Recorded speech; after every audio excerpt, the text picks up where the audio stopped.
The Rwanda-Tanzania Railway Project is a project aimed at building a railway line that crosses the Central Corridor that will link Dar es Salaam to Kigali to the Democratic Republic of Congo via Rubavu.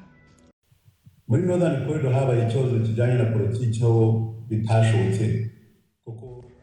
Northern Corridor were experiencing some political matters.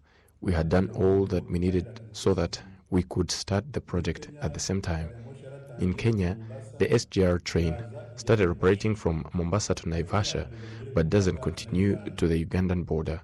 And yet, Uganda has done nothing about it. Secondly, we have discussed about the Central Corridor and have come to an agreement. Rwanda, the DRC, Tanzania and the African Development Bank were scheduled to meet in March last year, but due to the COVID-19 pandemic, it was not possible. On the bright side, we have started discussions with Tanzania.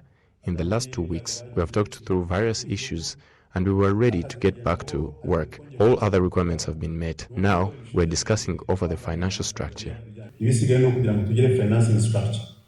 Addressing the General Assembly on the basis of the draft law on land and water transportation, Minister Gatete explains that so far there is no law governing the railway in Rwanda, and the government is putting all efforts towards the construction.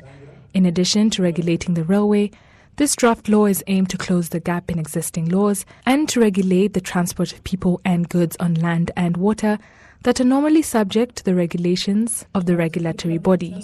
Members of the Parliament posed questions to the Minister of Infrastructure on how the law will be implemented and what responsibilities RURA will have.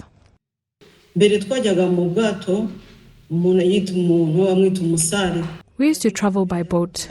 One would go to Burera, Ruhondo, Muhazi, Kivu, and elsewhere. There were wooden boats as well as boats that had motor engines. People in this project need to be trained. What about those that are already in the transportation sector?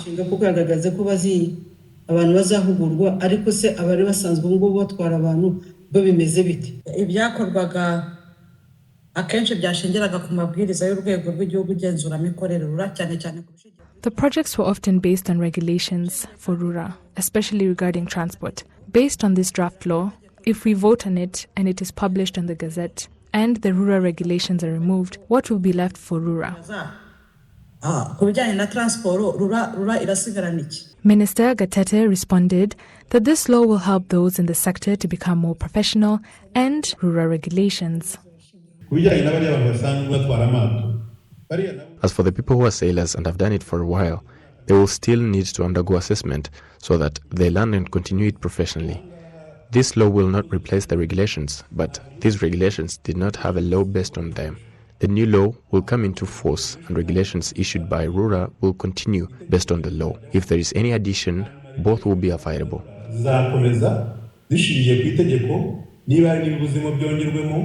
After hearing the comments made by the Minister of Infrastructure, the General Assembly has approved the basis of the draft law, which will be forwarded to the Commission for Improvement before it is returned to the General Assembly for further consideration.